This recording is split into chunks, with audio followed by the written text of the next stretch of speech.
경기도 모 초등학교 여학생 화장실 학교 폭력 사건입니다. 3학년 여학생이 2학년 후배 여학생을 화장실로 데리고 가서 리코더, 주먹 등으로 머리와 얼굴, 눈, 팔 등을 때려 전치 구주 상해를 입힌 폭행 사건입니다. 처음에 이 사건을 듣고 너무 놀랐어요. 어떻게 초등학교 3학년이 전치 구주에 잔혹한 상해를 끼칠 수 있는지 사건 경위를 파악하고 충격과 또 저 역시도 마음이 너무나 아팠습니다. 사건 경위를 좀 더 자세히 살펴보면 폭력의 심각성을 알 수 있습니다. 방과 후 수업을 마친 3학년 여학생이 반지를 보여주며 언니가 선물 줄게라고 하고 2학년 여학생을 화장실로 데려갑니다. 다른 사람이 없는지 일일이 칸을 확인합니다. 그리고 화장실 칸에 들어가라고 하고는 변기 뚜껑을 내리고 앉힙니다. 그리고 두 손을 허리 뒤로 하라고 한 뒤 눈을 감으라고 시킵니다. 그리고 10차례 리코더와 주먹으로 머리와 얼굴을 때립니다. 생각해 보십시오. 47살밖에 안 된 어린 학생에게 이 상황이 얼마나 공포스러웠겠습니까? 사진을 공개할 수는 없지만 얼굴이 피투성이가 될 정도로 심각한 폭행이 자행됐습니다. 다행히 사건 직후 학교장 긴급조치로 가해 학생의 출석 정지가 이루어졌습니다. 문제는 학폭 심의가 사건 발생 2달이 넘어서야 개최됐다는 것이고 피해 학생과 부모는 심의에 직접 참석해 다음과 같이 도와달라고 요청합니다. 언니가 너무 무서워요. 같은 학교에 다니지 않게 도와주세요. 만나게 하지 말아주세요. 그 어머니의 진술은 절대 용서할 수 없고 선처할 마음도 없다. 강제 전학을 시키지 않는다면 강경하게 아이를 위해 싸울 것이다. 전학 조치가 이루어지지 않는다면 학교 폭력에 대한 은폐, 축소 및 무대응이라고 볼 것이다. 피해자 부모는 전학 조치가 이루어지지 않는다면 학교 폭력에 대한 은폐, 축소 및 무대응이라고 본다면 강력한 조치를 요청했는데 우려는 현실이 됐습니다. 제가 이 사건이 문제가 있다고 판단하는 건 3가지 정도로 요약할 수 있습니다. 첫째, 실효성 없는 학급 교체 부실한 피해자 보호. 둘째, 피해자 측 정보 요구에 학교 측 비협조. 셋째, 3달 넘게 사과가 이루어지지 않고 있음입니다. 첫째, 피해자의 고소에도 불구하고 강제 전학이 아닌 학급 교체가 처분이 결정된 겁니다. 가해 학생은 3학년이고 피해 학생은 2학년인데 과연 학급 교체가 피해 학생에 어떤 실효성이 있겠습니까? 피해 학생의 입장을 고려하지 않는 조치라고 볼 수밖에 없습니다. 둘째, 피해 학생 부모가 공문을 송달하기 위해 학교에 가해 학생 부모의 우편물 수취인 정보를 요청했는데 학교에서 전혀 협조하지 않고 있는 점도 이해가 안 가고요. 셋째, 사건 발생 3달이 지나도록 사과가 이루어지지 않았습니다. 학교의 소극적 대응도 매우 아쉽습니다.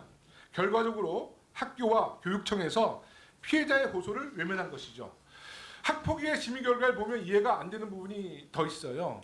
심각성이 제일 높을 때 최고점 4점이 나옵니다. 심각성, 화해 정도는 4점, 고의점 3점이 나오는데 가장 의아한 것은 지속성이 1점 부과했다는 거예요.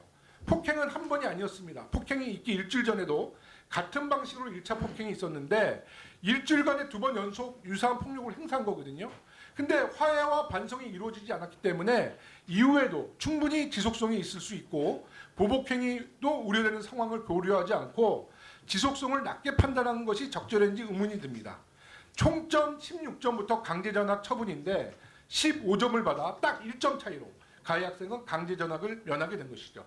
이번 학폭위 판단에 대해 일부 사람들은 심사위원들이 강제전학 조치가 부담스러워 점수를 조정한 것 아니냐 이런 의구심을 갖고 있고요. 학부모들도 동의하고 가해 학생의 전학을 요구하며 이 사건은 일파만파 파장이 일어나고 있습니다. 지금까지 말씀드렸던 학폭 사건은 지금부터 다른 의혹이 또 제기됩니다. 핵심은 가해 학생의 부모가 고위직 공무원이라는 것인데요. 저희 의원실에서 제보를 받고 한 달 넘게 확인한 결과 지금 보여드리는 사진 이 한 장으로 의혹은 사실로 확인됐고 알 수 없었던 정황까지 파악할 수 있었습니다. 이 학폭 사건의 가해자의 아버지는 대통령실 김승희 의전 비서관입니다. 김건희 여사와의 대학원 최고위 과정 인연으로 지난 대선 때 윤석열 캠프에 합류해서 의전 비서관까지 올라간 한간에서는 김건희 여사의 비선 실세로 알려진 인물이기도 합니다. 그런데 이 사진은 가해 엄마 김승희 비서관의 부인 카톡 프로필에서 확인할 수 있었다는 겁니다.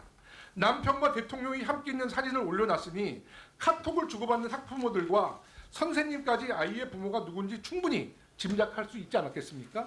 그런데 카톡 프로필에 이 사진을 올린 시점을 보면 다분히 의도가 있어 보여요.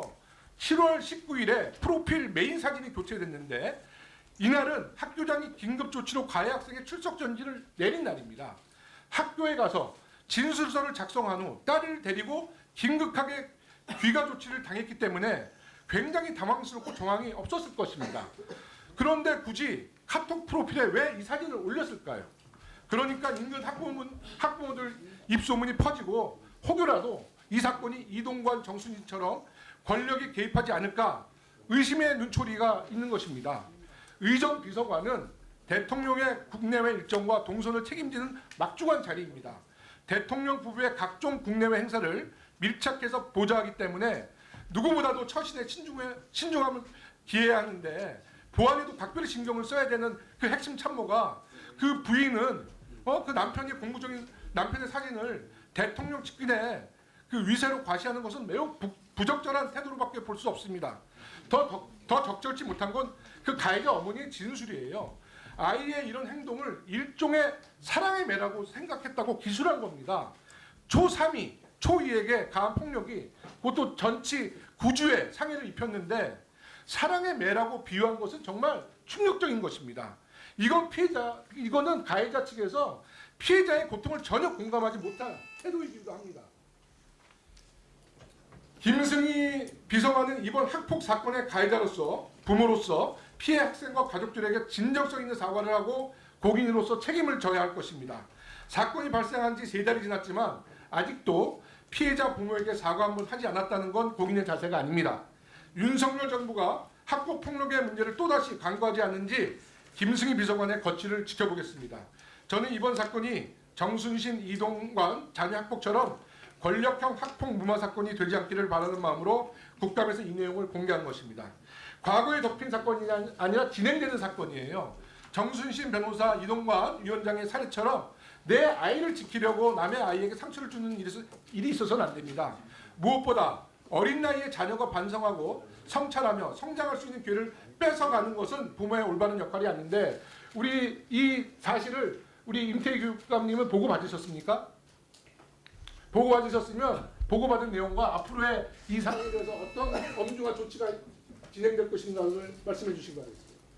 예, 지금 말씀하신 사항 충분히 잘 알겠습니다. 그리고 저희도 이제 이 개인 신상에 대해서는 공식적으로 이렇게 확인할 수 있는 절차가 지금으로서는 사실은 없습니다. 그래서 지금 말씀해 주셔서 저도 참고하겠습니다. 하고 다만 논의 말씀드렸듯이 피해 학생 지적대로 피해 학생에 대한 보호가 최우선입니다.